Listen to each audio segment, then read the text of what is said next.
singing low while I pop a bottle off of your chain swinging, clang clang, and it costs a lot. Bitch, I'm always at the guala, yeah, and you are not badass beat. Keep on going till you hit the spot. Whoa, I'm a big bag hunter with the.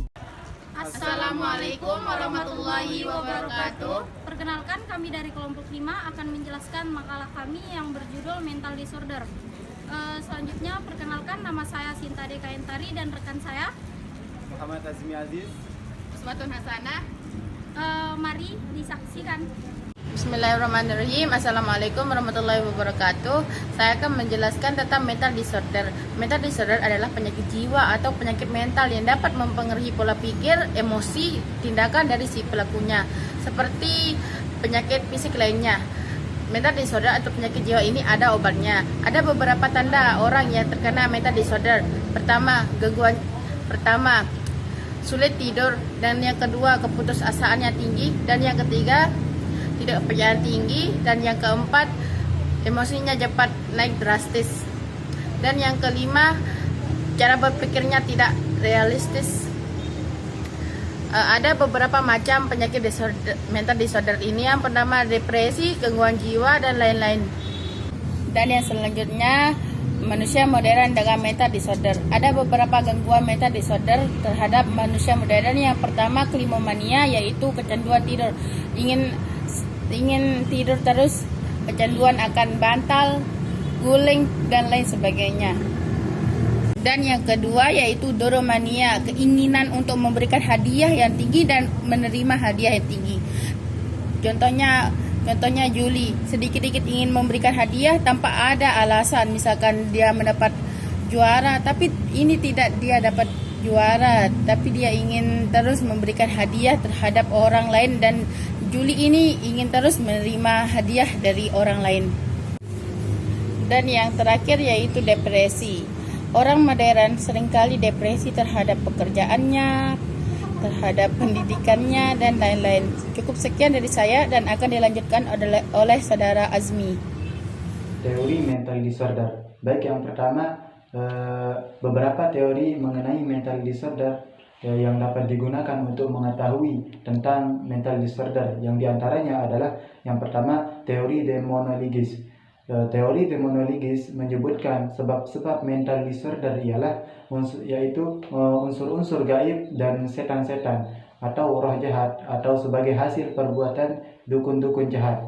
Kitab Injil misalnya mengemukakan beberapa bentuk gangguan kepribadian atau kekalutan mental, akan tetapi pada zaman dulu fenomena itu disebut sebagai tanda-tanda mistik, tahayul, kekuatan setan, guna-guna, sihir. Teori demonologis membedakan yang pertama itu tipe kekalutan mental yang jahat dan tipe kekalutan mental yang baik. Yang memberikan kebajikan, tipe yang jahat ialah mereka yang dianggap berbahaya, bisa merugikan dan membunuh orang lain. Tingkah laku abnormal itu dianggap sebagai perbuatan setan, jahat dan berdosa. Sedangkan tipe yang baik yang secara mistik dianggap penyakit suci. Penyakit suci ialah gejala epilepsi atau ayan. Beberapa di antara bekas penderita ayan ini diperkenankan memberikan pengobatan kepada pasien-pasien lain melalui doa-doa, sembahyang, dan penembusan dosa. Sebaliknya, teori naturalis menyatakan sebagai berikut. Yang pertama itu, tingkah laku menyimpang dan kekalutan mental ditimbulkan oleh proses fisik atau jasmania. Tingkah laku menyimpang dan kacau kalut itu selalu berhubungan dengan fungsi-fungsi jasmani yang kalut dan abnormal, dan bukan disebabkan oleh gejala spiritual. Dengan demikian, teori naturalis memberikan antitesis langsung terhadap doktrin demonologis dan menyatakan ajaran demonologis sebagai tidak logis dan jelas unsur-unsur tahayul. Aliran naturalis menganjurkan agar perlakuan terhadap orang-orang yang terganggu atau kalut jiwanya itu lebih humanitis dan lebih lunak, dengan menghapus semua bentuk pasungan, perantaian, dan siksaan. Para penderitaan hendaknya diobati serta dihargai dengan martabat kemanusiaannya. Yang kedua, yang B, ini teori organis dan teori psikologis. Teori ini berbeda pendapat dengan teori sebelumnya mengenai sebab-sebab mental disorder. Menurut teori organis, sebab utama mental disorder ialah kerusakan pada jaringan-jaringan otot atau gangguan biokemis pada otak. masing-masing disebabkan oleh defek genetis, disfungsi pada endokrin, infeksi atau luka-luka. Mereka berkeyakinan bahwa apabila pada suatu saat bisa ditemukan campuran kimia yang tepat dan bisa menemukan teknik pembedahan yang lebih akurat atau cermat, pastilah para sarjana akan mampu menemukan penyebabnya, sebab fisik dari penyakit jiwa dan semua gangguan mental. Sebaliknya, para penganut teori psikologi berpendirian bahwa sebab-sebab mental disorder adalah kebiasaan-kebiasaan belajar yang patologis dan keliru sehingga diefleksikan dengan ketidakmampuan memenuhi tuntunan hidup menurut pola umum atau pola yang wajar. Yang C, teori intrapsikis dan teori behavioristis. Menurut teori ini, tempat dari psikopatologi atau gangguan jiwa itu ada dalam kepribadian seseorang. Yang pertama, kesalahan karakter yang serius atau sebagai konflik yang menyusup tajam dan dalam pada kehidupan kejiwaan. Tingkah laku abnormal yang menyimpang itu selaku berkaitan dengan gangguan-gangguan internal, yaitu berupa kekuatan-kekuatan yang saling berkonflik dan beroperasi mengganggu dalam kepribadian seseorang. Pada sisi lain, penganut teori behavioristis mengembangkan teori refleksi terkondisi pada manusia dan binatang yang menyatakan prinsip belajar pada tingkah laku abnormal menyimpang itu menjadi sumber sebab atau tingkah laku abnormal. Menurut teori ini, tingkah laku abnormal menyimpang, kalut, anarkis, kacau, sakit. Yang keempat, yakni teori psikoanalisis.